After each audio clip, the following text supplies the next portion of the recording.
let's compute stock price. To compute the stock price, there are different methods. The one that I want to use is the most commonly used method, and it's based on the assumption that the price of the stock is just the discounted value of its future cash flows. And cash flows for stock, I mean, what you will receive, what you will earn when you buy stock includes dividends that you may receive in the future, and if you sell it later, the selling price that you will collect. This method is called dividend discount model, dividend discount method. So it's DDM.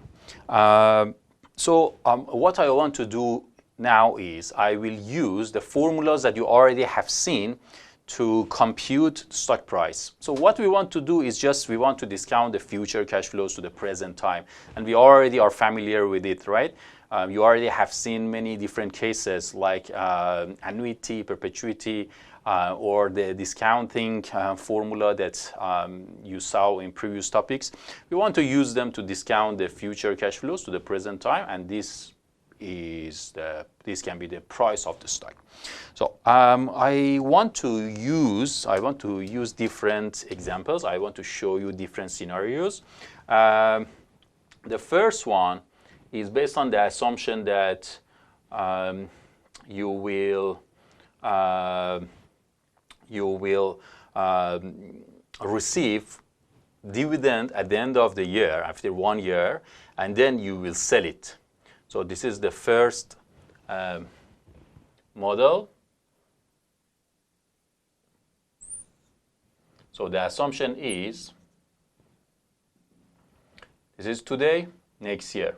Next year, you will receive a dividend. I name it as D1, and then you will sell it. So you will collect the selling price.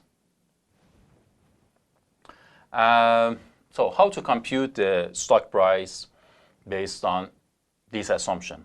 It's very straightforward and easy. It's like those examples, those simple examples that you already have seen. We have two cash flows happen at the end of year 1.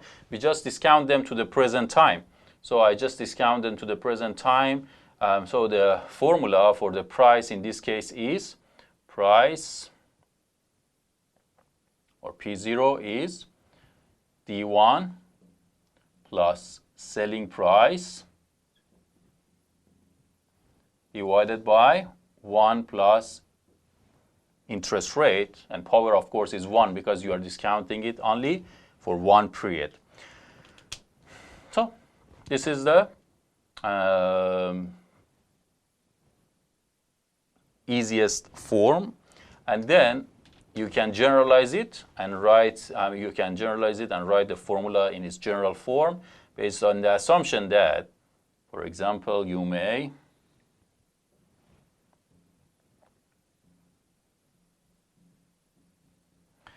receive dividends in the next n years, so D1, D2, D3, and Dn, and then you will sell it. So you will collect the selling price. So what will be the price of this stock? It's just the discounted value of the future cash flows, and the future cash flows include D1, D2, D3, and Dn. And at the end of year n, you will sell it and you will collect the selling price. So I can write the formula. Its price is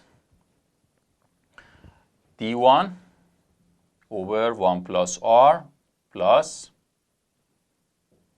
D2 over 1 plus R power 2 and D3, D4. So you discount them one by one, and then the last one is Dn plus selling price divided by 1 plus R power n. And this is the price. So far I have shown you two models. Model number 1, model number 2.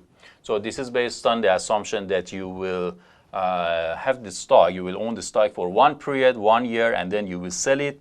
And here for n years, and then you will sell it. So you will collect the dividends, right? And you will collect the selling price. And the price is just the discounted value of future cash flows. So now let me show you another example. Let's assume that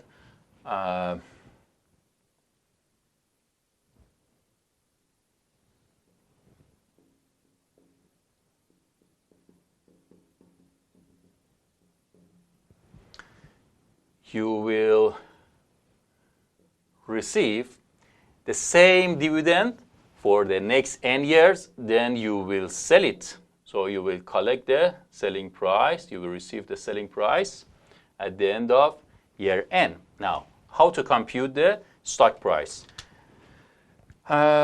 This is an annuity case, because annuity, as you remember, the formula can be used when you have the same cash flow for limited number of periods. And here we have the same D, the same dividend for n years. So you can use the annuity formula. And then we have one single cash flow here that you can discount it separately, right?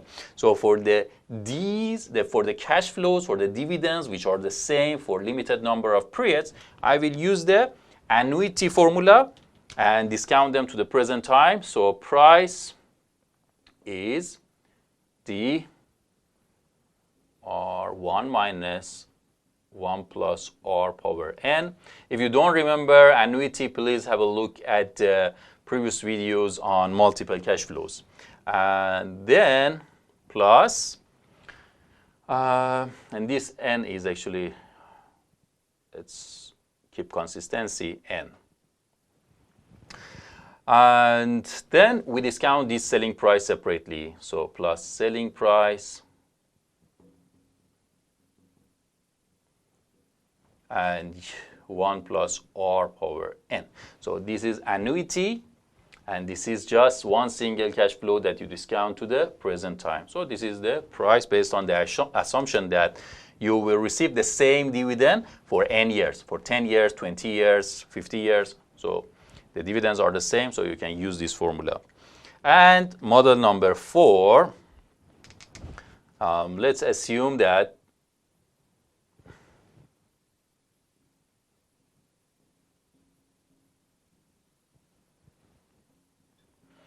the same dividend is going forever. So we assume you won't sell it. You won't sell the stock, so you will be the owner forever. And forever, the assumption is you will receive the same dividend. So this is a perpetuity case. You remember the perpetuity formula? For perpetuity, the assumption was you will receive the same, you will have the same cash flow forever, the same cash flow forever. So for annuity, it's the same cash flow for limited number of periods. For perpetuity, it's the same cash flow forever. And the formula was very straightforward, very easy to memorize. The formula was cash flow divided by interest rate. So this is the price.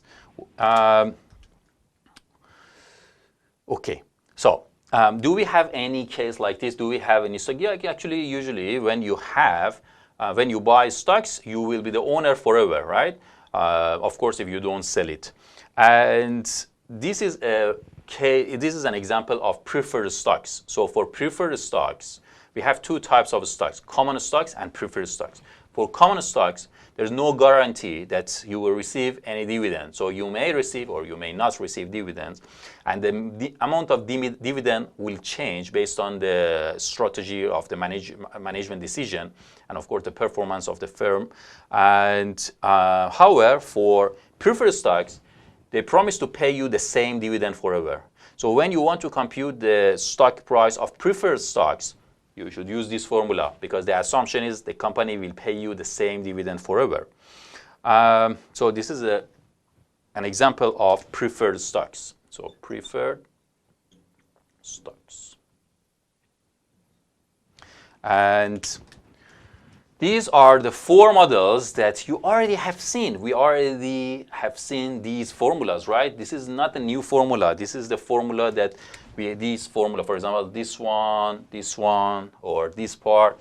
You remember the discounting formula was future value over 1 plus R power n.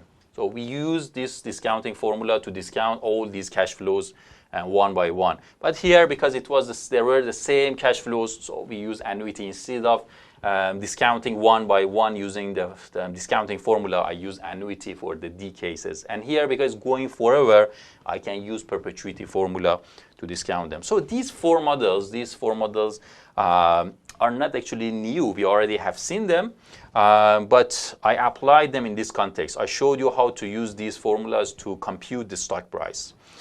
In the next video, I will show you a new formula that you haven't seen before.